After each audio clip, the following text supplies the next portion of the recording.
आशा करता हूँ आप सब बहुत अच्छे होंगे। मेरा नाम है सिद्धांत अग्निहोत्री। स्टडी ग्लोस पे आपका बहुत बहुत स्वागत है। टाइम्स ऑफ इंडिया का एक अच्छा ओपिनियन पीस है जिसकी हम बात करेंगे कि कुछ चीज़ें ममता बनर्जी को भारी पड़ सकती हैं।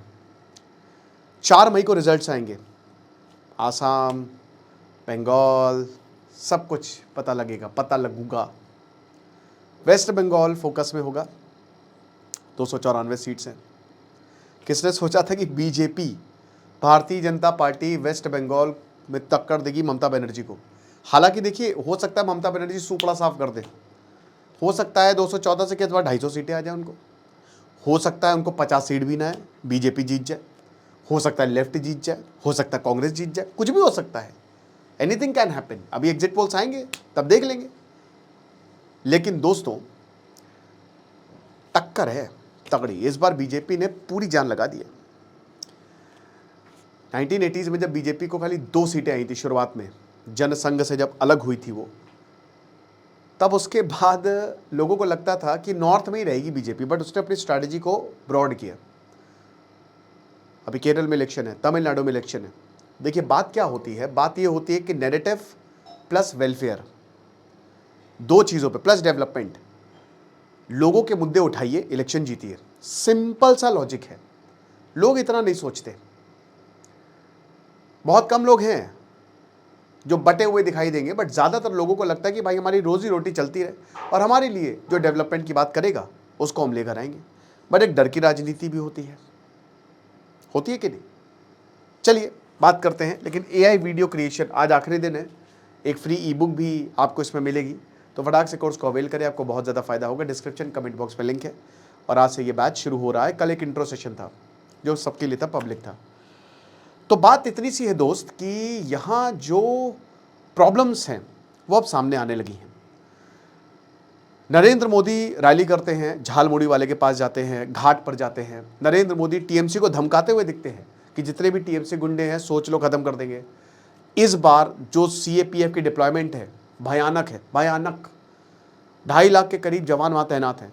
अजय पाल शर्मा जो हैं, वो कौन था, वो जहांगीर शेख को धमकाते हुए दिखते हैं कि उसके गुंडे बदतमीजी कर रहे हैं। एसपी है वो अजय पाल शर्मा, तो समझ लो अंजाम बुरा होगा। यानी कि ये सब दिख रहा है, विजिबल है काफ़ी हद तक। ममता बनर्जी भी पलटवार कर रही हैं।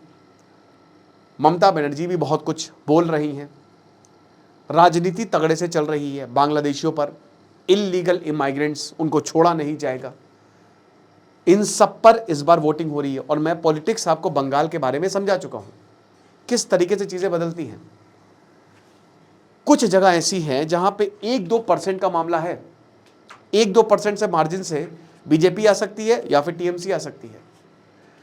गुरु 2016 में, 2016 में मात्र 3 सीटें मिली थी बीजेपी को। 3 सीटें, ओनली 3। 2021 में ये 77 हो गई, 77। 216 मिली थी टीएमसी को, बट इनका वोट परसेंटेज था 38%। टीएमसी का लगभग 47% के आसपास था, बहुत कम मार्जिन। और इस बार 2026 में क्या होगा देखना पड़ेगा। उस समय ममता दी ने बीजेपी का रथ रोक दिया।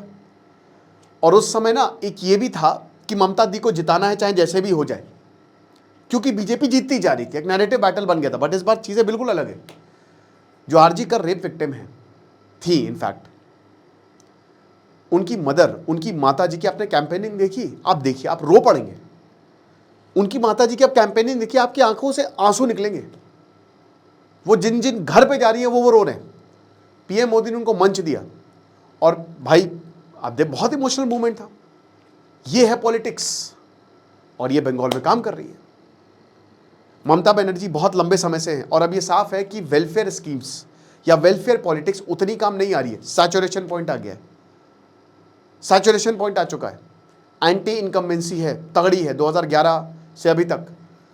हालांकि लेफ्ट, अब आप बोलेंगे सर 1972 से 2011 तक रही थी, लॉन्गेस्ट इलेक्टेड गवर्नमेंट पूरी दुनिया में, और वो भी लेफ्ट, एक डेमोक्रेटिक नेशन में। आप समझ रहे हो? There is nothing left and there is nothing right. So एक डेमोक्रेटिक नेशन में लेफ्ट की इतनी लंबी सरकार ऐतिहासिक है, भारत में हो सकता है। लेकिन उस समय का उस समय हालात अलग थे, आज बहुत अलग है। आज सिचुएशन यूँ बदलती है तुरंत। उस समय सोशल मीडिया नहीं था, उस समय कुछ नहीं था, उस समय जो नैरेटिव था वो बिल्कुल अलग था। हज़ारों कंपनियों ने बंगाल को छोड़ दिया। बंगाल के हालात बहुत बुरे हैं, बहुत ज़्यादा बुरे। और मुझे नहीं लगता कि वो तुरंत सही होंगी, चाहे कोई भी पार्टी, अगर बीजेपी भी मान लीजिए आ जाती है तो तुरंत सही होंगी, कांग्रेस आ जाती है तो तुरंत, हालांकि कांग्रेस और लेफ्ट के चांसेस दोस्तों बहुत कम है, इसीलिए हम उनकी बात नहीं कर रहे। और मुझे लगता है कांग्रेस ने भी ग्राउंड को छोड़ दिया है, ठीक है। इस बार बहुत सारी मुस्लिम पार्टीज़ हैं जो आपस में लड़ रही हैं, वोट कटेंगे, देखिएगा। ममता दी ने सोचा था सब यूनाइट रहेंगे, मार्जिनल है मामला बहुत जगह पे। देखिए क्या है ना कि वोट परसेंटेज पर सब कुछ डिपेंड करता है। अब जाहिर सी बात है कि 216 के आगे 77 कुछ नहीं, बट जब आप वोट परसेंटेज पे देखेंगे तो ये बहुत कुछ आपको बयां करता है, और इस बार यही वोट परसेंटेज भारी पड़ेगा। तो इस बार काफ़ी मज़ा आएगा रिजल्ट्स देखने में, इलेक्शन के रिजल्ट्स देखने में। जनता के लिए काम करना चाहिए। शुभेंदु अधिकारी, हालांकि शुभेंदु अधिकारी हेमंत बिस्वा शर्मा की बराबरी नहीं कर पाएंगे, आप बता दे रहा हूँ मैं, बट शुभेंदु अधिकारी एकदम स्टार कैंपेनर है बीजेपी के, तगड़े से आगे जा रहे हैं। मैंने देखा अभी टीएमसी को धमकाते हुए जा रहे थे। तो इस बार बहुत कुछ हो रहा है। इस बार उतनी ज़्यादा पोल वायलेंस देखने को नहीं मिली, बट हो सकता है आफ्टर पोल वायलेंस आपको देखने को मिले, माइट बी पॉसिबल। तो देखेंगे। आपको क्या लगता है मुझे कमेंट बॉक्स में ज़रूर बताइएगा। जो बंगाल से वो तो ज़रूर बताएं। खुश रहिए, पढ़ते रहिए। दिस इज सिद्धांत अग्निहोत्री साइनिंग ऑफ।